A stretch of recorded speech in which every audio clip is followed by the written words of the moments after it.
আমি তোমাদের 16 নম্বর অধ্যায়টি শুরু করছি। অধ্যায়ের নাম নিয়ন্ত্রিত সংখ্যা ও সংখ্যারেখা সম্পর্কিত ধারণা। এই ভিডিওতে আমি তোমাদের 159 এবং 160 এই দুটি পৃষ্ঠা নিয়ে আলোচনা করব। তোমরা যারা নতুন, তোমরা অবশ্যই চ্যানেলটিকে সাবস্ক্রাইব করে নিও এবং আমার পাশে থেকো। আজ আমি ও পলাশ স্কুলের দোতলা সিঁড়িতে এক মজার খেলা খেলবো। সিঁড়ির প্রতিটির ধাপ পরপর নিচু থেকে উপরে 1 2 3 4 লিখেছি। দোতলা ও একতলার সিঁড়িগুলির মাঝের জায়গায় শূন্য লিখলাম। তাহলে এখানে দেখো, তোমরা যখন একতলা থেকে দোতলা যাও তখন কি হয়, আমাদের কি হয়, কিছুটা উঠার পরে আমরা কি পাই, একটা কিছুটা জায়গা পাই। সেখানে আমরা কি করি, বেঁকে আবার উপরের দিকে উঠি।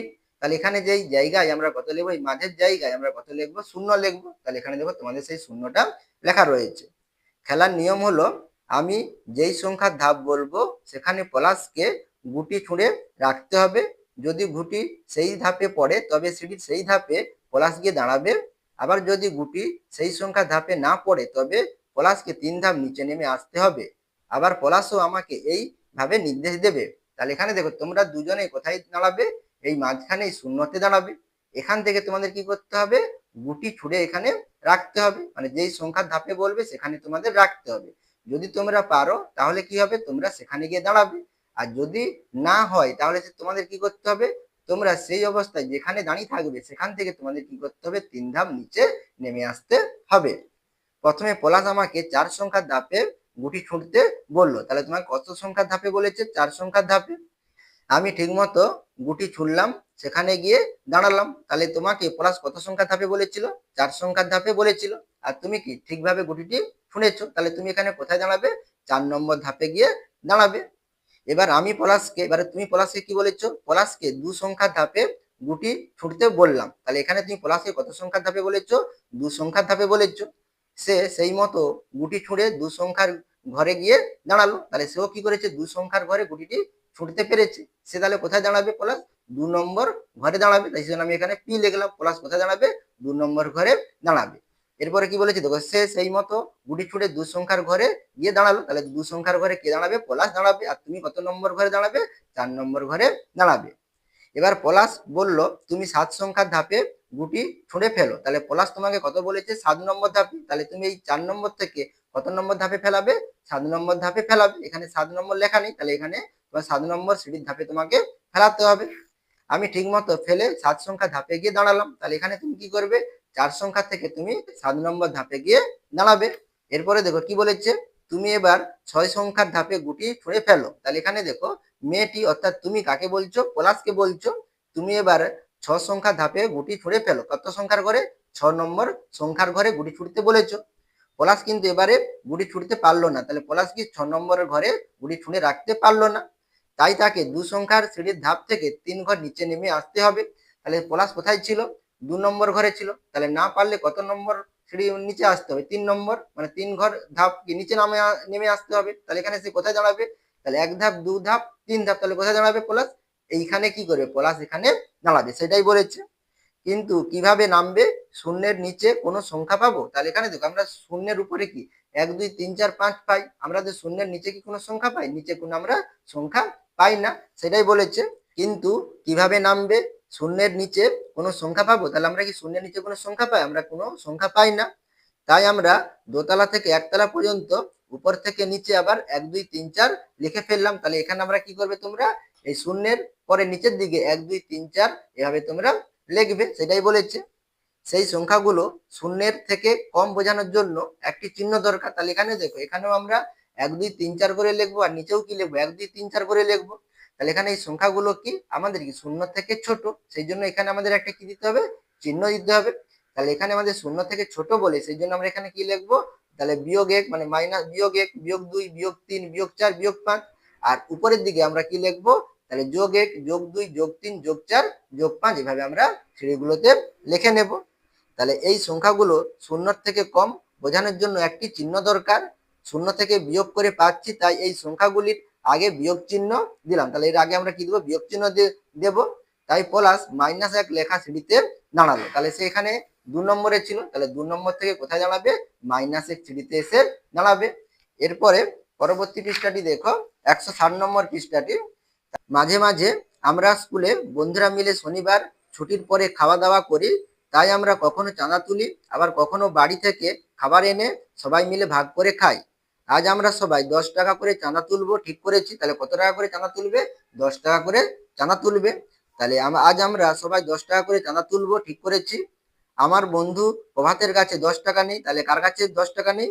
প্রভাতের কাছে 10 টাকা নেই, তাই সে 8 টাকা দিল। তাহলে ক টাকা দিয়েছে? 10 টাকার পরিবর্তে সে 8 টাকা দিয়েছে। তাহলে কত টাকা কম দিয়েছে? তাহলে 2 টাকা কম দিয়েছে। তাহলে অর্থাৎ 2 টাকা কম দিল। কিন্তু আমার কাছে 10 টাকার বেশি থাকায় আমি 12 টাকা দিলাম। তাহলে এখানে তুমি কি করেছো? তোমার কাছে বেশি টাকা থাকার জন্য তুমি কি করেছো? এর যে 2 টাকাটা প্রভাতের তুমি দিয়েছো, তাহলে কত টাকা দিবে? তুমি 12 টাকা দিবে। তাহলে বেশি থাকায় আমি 12 টাকা দিলাম, অর্থাৎ আমি 2 টাকা বেশি দিলাম। তাহলে তুমি কি 2 টাকা বেশি দিয়েছো, আর প্রভাত কি করেছে? 2 টাকা কম দিয়েছে। তাহলে প্রভাতের কাছে আছে, তাহলে প্রভাতের কাছে কত টাকা আছে? তাহলে তাহলে 2 টাকা কম দিয়েছে। তাহলে 10 বিয়োগ 2 টাকা অর্থাৎ ক টাকা দিয়েছে? তাহলে 8 টাকা দিয়েছে। আমার কাছে আছে, তাহলে তোমার কাছে কত টাকা আছে? তাহলে 10 যুক্ত 2 টাকা, তুমি 2 টাকা বেশি দিয়েছো। তাহলে 10 যুক্ত 2 টাকা সমান কত টাকা? 12 টাকা।